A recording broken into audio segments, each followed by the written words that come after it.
When I joined the university, actually before then, on my days at UC Davis, I had the opportunity to look and work with a number of epidemics in different countries. More or less at the same time I was joining the university here, we were hit by PED. And when that happened, and when controversies, discussions happened, and we started to learn about this disease, we were all learning. I remember a book that I read time ago that was called The Black Swan. It's a very interesting book. I would recommend it if you haven't read it. Some people are shaking their heads there. It's an interesting book. Back in the old days in England, I believe it's 16th century, they used to use the expression black swan to refer to things that were impossible.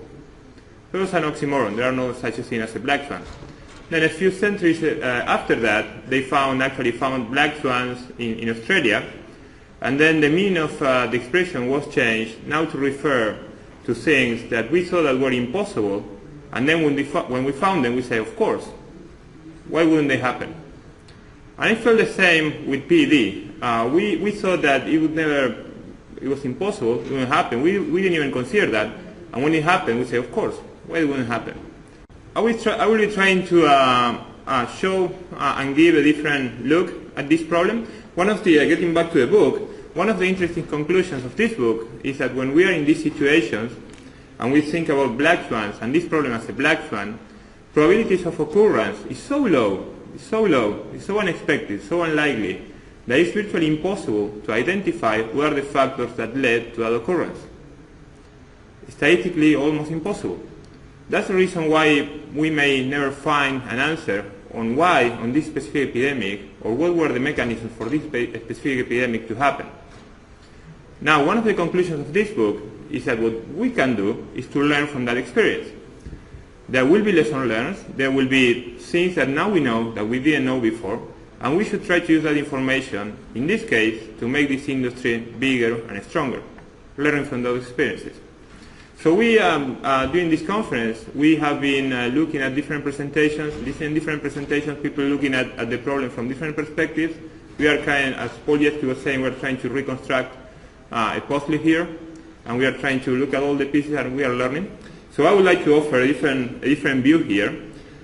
Before that, I would like to thank the co-authors of this work, Julio Alvarez, for all the hard work. Actually, he was the driving force behind this work. Dane Gowdy, a graduate student in our group, tedious, extremely incredible work collecting the data, putting that data together, compiling and organizing it, and Dr. Bob Morrison for answering our questions, and most important, asking the right questions so we can play with the data. So, what are the look that we have been giving to this data? Our objective was to assess the spatial dynamics of PED spread in two case studies, one of them in North Carolina, the other one in Iowa. And we have been using 4 statistical techniques. I will not go through the maths or through the specifics of the techniques. I will just mention that each of those techniques are intended to answer a different question in terms of the spatial and temporal dynamics of the disease. With the first test, what we will try to answer is whether cases tend to neighbor other cases, spatially and temporally. The second one would be intended to answer whether cases tend to cluster within critical times and distances, and what are those critical times and distances. The third one would be if cases spread on a given direction significantly. And finally, we'll try to identify where and when did those clusters occur in those 2 case studies, in North Carolina and Iowa. And then after we have done that, we'll try to combine those 2 things and see if there are commonalities in the conclusions and the observations that we had.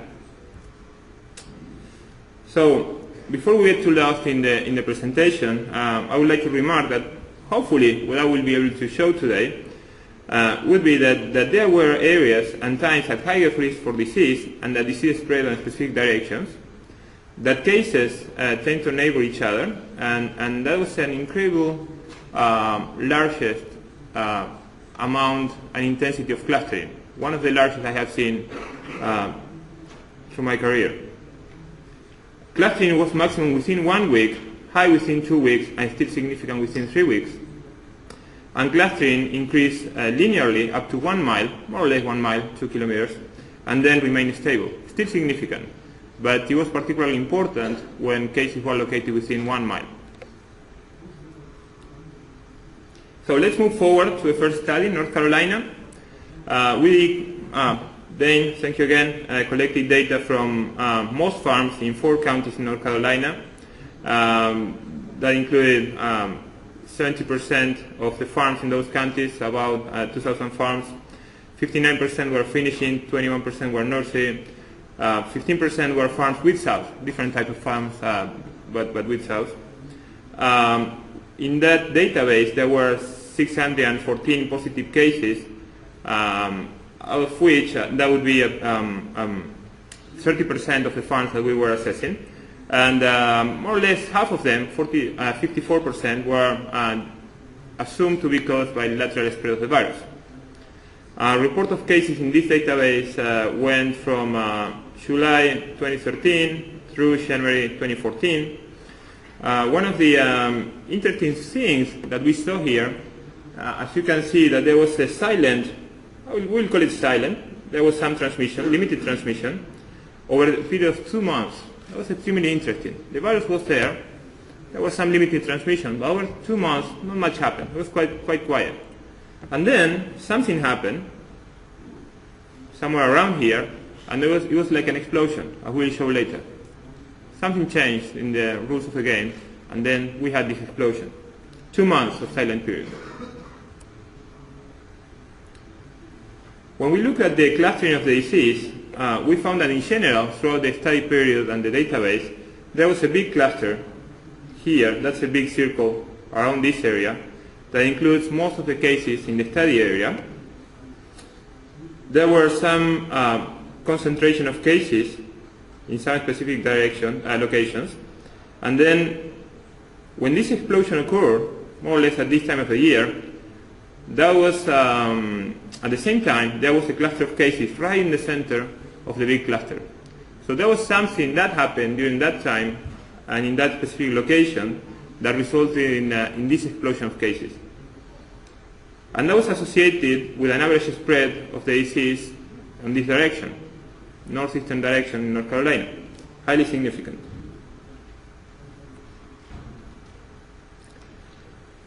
Now this is interesting. As you can see, much of the cases, and this is not looking at time, the first graph here, it's just looking at spatial locations, and it's showing that most of the cases were actually extremely spatially clustered. And that went up to the 20th level of neighborhood. That means that if you are a case, then your nearest neighbor tends to be a case, your second nearest neighbor tends to be a case, and up to a 20th level of neighborhood, which is amazing. I have never seen something like that. If you look at this graph here, the interesting thing is in this data set in North Carolina, there is a huge concentration of cases here, but most interesting, there is not much going on these other directions, here, there. Huge concentration of cases in one single location. What we are trying to show in this graph, this is showing the pairs of cases. So we are just combining the cases, pairs of cases, and then we are illustrating how they relate to each other. It's this one here, actually. These are the pairs of cases, and we are showing how cases relate to each other, spatially and temporally. For each of those, we computed the expected number of pairs of cases that we would found at critical distances in time and space. And the expected value is just the average. So in this data set, with this number of cases that we have, what would be the average number of cases that I would found if there was no effect of time and space? And then we actually computed the number of cases that we found within those critical times and distances and compared the observed number of cases to the expected ratio. So what it's showing at the end of the day is the deviation of what the observed number of cases to the expected under the null hypothesis of non-influence of time and space. And what you can see here, this peak over there, is showing that the maximum clustering occurs at really short distances in time and space. Within a few days, and within 2 kilometers, that would be like 1 mile, you have the maximum concentration. Everything is significant. So if you have a case within 40 miles, you are still in trouble. But if you are within 1 mile, That's really bad. And within that mile, most important, the risk decreases linearly. Whereas if you move beyond 1 mile, then still bad, but it's pretty much the same being 5 miles, 10 miles, 17 miles. A similar effect was observed in time. So if you are within 5 days, 7 days of one case, then you are in big trouble. And also the risk decreases linearly. So if you are able to stick and get protected from the disease for 1 day, 3 days, then the risk starts getting down. When you move into between 1 week and 2 weeks, then the risk still decreases following a given slope, but that slope is not as remarked as it was within 1 mile, and then it's pretty much constant. Within 1 week, and it was pretty much constant after 2 weeks. Now, the other interesting thing that we can see in that graph is that there may be a relation in terms of risk between time and space. So even if you are within 1 mile, if you can prevent the disease and you don't get infected for 2 weeks, then your risk becomes equivalent to the risk that you would have seen if your farm was at the time of the outbreak at more than 1 mile. So you can see a relation between time and space, and that gives you an idea on the effect of protection. I found this very interesting. Now we move into Iowa. The data from Iowa, we had 4 companies, more than 400 sites. 50% of them are finishing, 6% are nurseries, 42% are farms with sows. Several counties, majority of sites there, and we have 156 positive sites, 37, out of which 73% in this case was lateral transmission. Cases started in May 2013 in this database and ended in February 2014. That was the data we collected. And again, you can see that there was a silent period here since the first detection through a time when something happened and then there was an explosion of cases. Again, similar to North Carolina, with the difference that here it was a longer period of time. It was 5 months. And that's an interesting question, and for which, of course, we don't have an answer. But there may be things that people did in Iowa that may have helped them to stick uncontrolled and preventing the disease before it actually spread. It may also be weather. We don't know. But it's interesting that during an extended period of time, the disease was quite quiet. And then suddenly, within 1 week, something changed. And we had this explosion of cases in both locations. When we look at the data, again, it's an interesting pattern, which is similar to what we saw in North Carolina. There is an intense level of clustering. There is a significant direction of spread, which in this case went from towards the southeastern direction. And also, there was one cluster here that took place at the same time when actually the number of cases started to increase exponentially. In this case, when we controlled for the type of farms, it was interesting that this cluster here, which occurred at the same time, I'm reluctant to say that was associated or that caused this explosion of cases. It just occurred at the same time, included 8 cases that took place in 4 days, and the 8 of them, 100% were sow farms. Whereas the proportion of sow farms in the cases was much lower throughout the study. Again, when we look at the level of neighborhood of the clusters, we can see that there is a high concentration of cases, not as much as in North Carolina, but still extremely significant, up to the 4th level. That means that if you are a case and you have farm, then your nearest neighbor most likely will be infected too, and that goes up to the 4th level of neighborhood. Still extremely important. And when we get to the same graph that we had before for North Carolina, and looking at the observed to expected ratio of pairs of cases, and how it relates in time and space, we can see that it's pretty much similar shape, which again is very interesting considering the differences that we have in North Carolina and Iowa in terms of production, demographics, landscape. We still see that within 1 mile, 2 kilometers, there is most of the clustering is there. and then within that distance it tends to decrease almost linearly, and after that it's significant, still bad, but it's constant. And the same interpretation can be made approximately for time.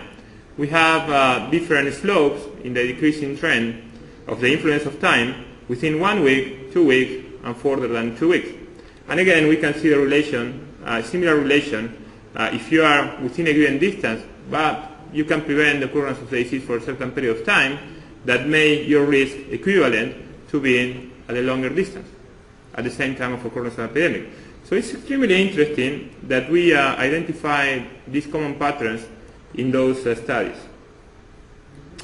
So, in conclusion, what we found, and I think that it's adding, again, some pieces for discussion, was that there were areas sometimes at higher risk for disease, and the disease spread in specific directions, that the disease was highly clustered, high intensity of clustering in both studies.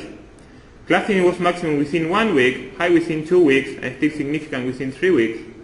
And clustering increased linearly up to 1 mile and then remained stable, still significant, but stable.